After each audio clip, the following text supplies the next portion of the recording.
I had never planned to steal the spotlight at my son's wedding, but when his bride tried to humiliate me in front of 300 guests, she left me no choice. I'm George Whitmore, 68 years old, retired engineer, widower, and apparently an embarrassment to my son's new wife. Or at least, that's what she called me, right before I decided to end her dream wedding with a single sentence. The morning of the ceremony was perfect. Clear skies, a soft breeze, and the smell of fresh roses from the garden I had personally helped plant. I had spent months helping my son, Ryan, plan this wedding. After his mother passed 5 years ago, I promised I'd stand by him no matter what. I gave him the family estate's backyard for the venue, paid for the catering, even covered the open bar because, well, it was his big day.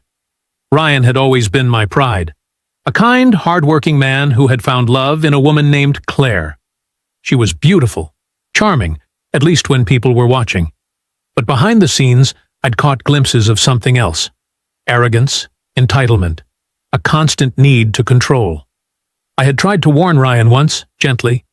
He just smiled and said, "Dad, she's just stressed about the wedding." So I stayed quiet until the wedding day. Everything was going smoothly. Music, laughter, champagne glasses clinking.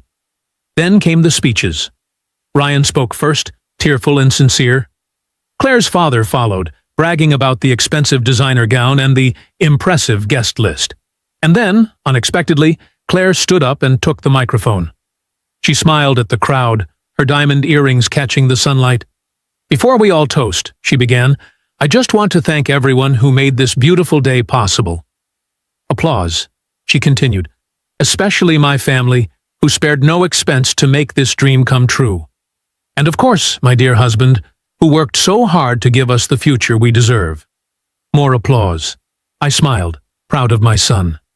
Then she turned her head, looked straight at me, and said with that same smile, sweet but cold, "And thank you to George for, well, doing what he could."